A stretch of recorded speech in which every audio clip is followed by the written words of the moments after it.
Hey guys, Zennosh here and welcome to Exos Heroes. And seems like our Garlond is finally going to receive his Black Fate Core upgrade. And now that said, let's look into his new skill sets and let's see if it's going to be of any help to the current meta contents or not. Alright, so that said, let's get this started. Looking into his artwork, definitely he seems to be a husband material with his swimsuit and a little bit of clothing out here.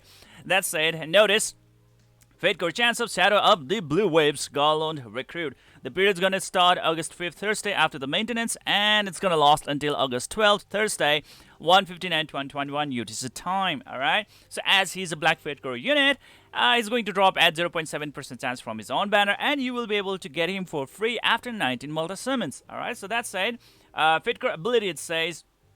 Attack is going to be boosted by 51 points, defense by 42 points, health by 198 points, and combat power by 9,000 points only, which I would say it's pretty average. Maybe a little below average, and it was nothing something to really consider. Skill information right over here, passive effect. Okay, so it's gonna be known as counter 3.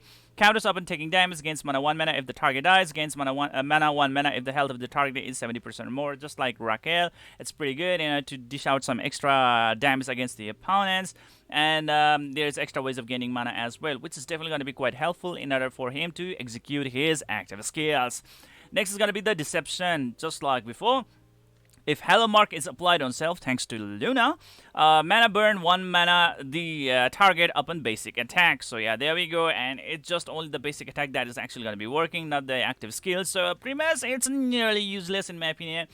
Next one is going to be the Life Jacket buff effect. If an ally is affected by a debuff, removes all debuffs from the ally and increases the critical hit for all allies by 300 points for 8 turns upon successful removal, 1 time per battle, just like the Fate Core Luna, right? And it just cannot be stacked. Okay, so yeah, there we go, guys. It's just 1 time per battle, and thanks to the improvement of the critical hit of the all allies by 300 points, it's pretty good actually, which will allow your allies to have higher chance of landing the critical hit damage on the opponents, which can be pretty good, but it may not be really that amazing, especially if the opponents have Fate Core Tantala by their side. Okay, so yeah, that's gonna be the thing.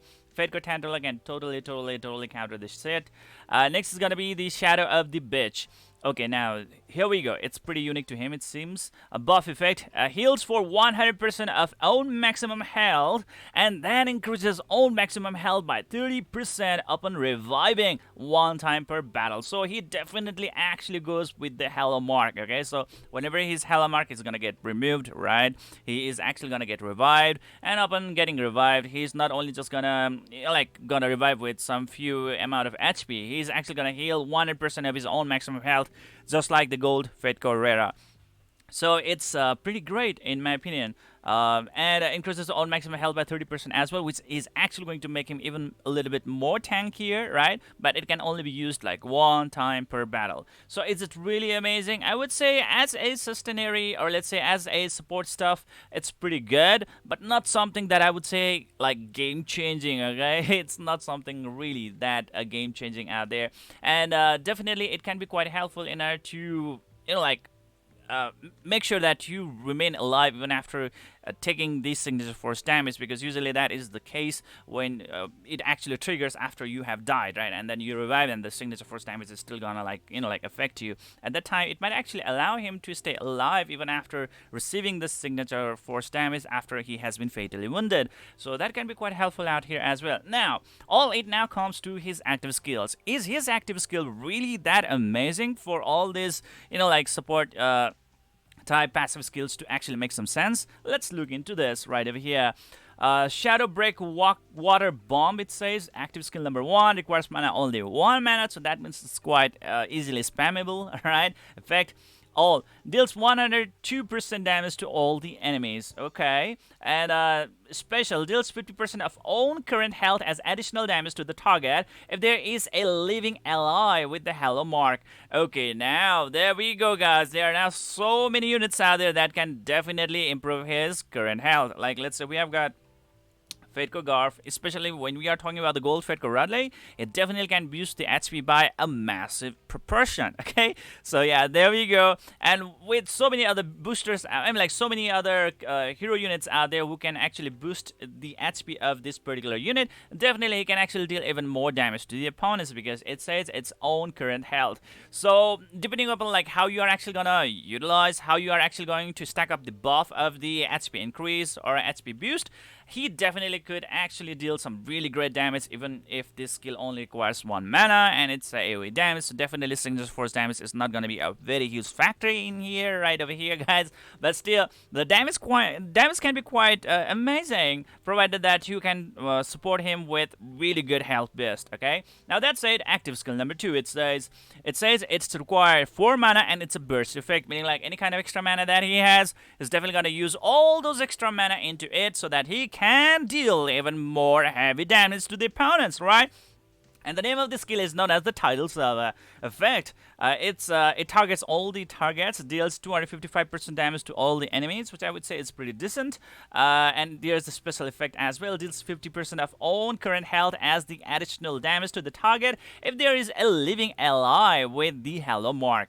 And guess what, guys? Yes, just as I told you guys a little while ago, if you can actually pair him up with certain kind of hero units that can boost his HP passively or by actively, alright, then definitely he can actually be really effective out there in the battlefield, especially if you are going to pair him up with the gold Fedco Radley, because like in the game by thus far, okay, gold Fedco Radley is the one that can provide massive HP boost, like more than 200% of HP boost of the Fedco Radley. Like let's say for example, if gold Fedco Radley has about 40,000 HP, then he definitely can provide more than 20,000. I mean like 200% of HP boost. That means like our Garlond is going to receive about that's going to be like 80,000. Sorry, 80,000 HP boost. 80,000 HP boost and maybe even more. Okay, so yeah, with all those kind of things combined, man, this guy can actually definitely can deal some really heavy damage output over there. So yeah, no way that we are supposed to neglect him, or let's say to just consider him insignificant. Definitely he has some like those uses out there, especially if you are trying to form the nation around the gold Fedco Luna. All right, damn, I just forgot the name of the nation though. Okay, so that said, now the main question is, should we be really summoning for this particular character out here or not? He seems to be pretty amazing with a lot of damage output potential. Well, the answer is no. Why? Because, well, he's a black Fedco unit, and in the game, through so many events, so many ways, you will definitely be getting a lot of black Fedco recruit tickets, or let's say Fedco recruit tickets, that has a very high chance of giving you a black Fedco unit. So in due time, you're definitely gonna get him. Alright, and there will be so many times when you are doing summons, when you are going to get a Fedco unit, like the Red Shine and stuff like that, there's also going to be a very high chance that you are going to land up with a black Fedco unit. So in that time, definitely there might be a really good chance that you are going to be ending up with this character, okay? So yeah, with all that said and done, guys, just have some patience. It's not someone that is actually going to just swipe up the meta right away or shift up the meta. It's like it cannot even be considered like a very soft meta as of now. We really need to test him out. And as for now, his nation is not really that super duper developed as of this moment as well.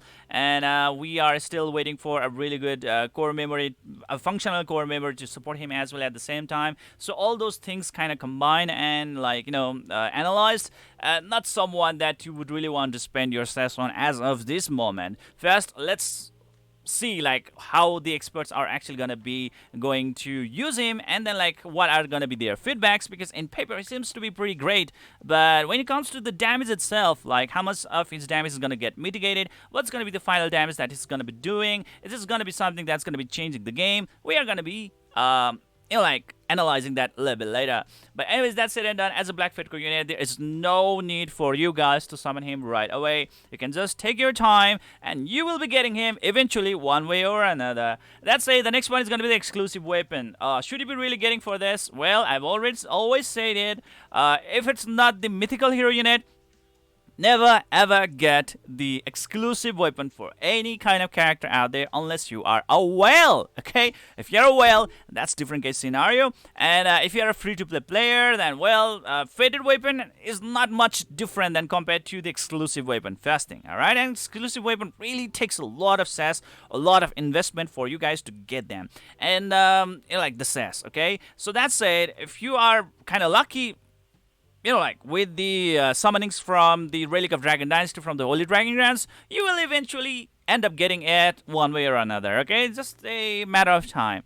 So yeah, just have some patience, and you will be able to get all you want from this character in due time. All right. For as of now, he's not someone who is going to shift, change, or like contribute considerably significantly on the current meta contents.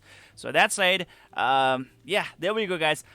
What do you guys think about this character? Let me know in the comment section below. If you have any different insights, opinions, then I would really love to know about that one. And if you do really love this video, please do hit that like and subscribe button right away, and that would really be very helpful to me. That's it. See you guys in the next video.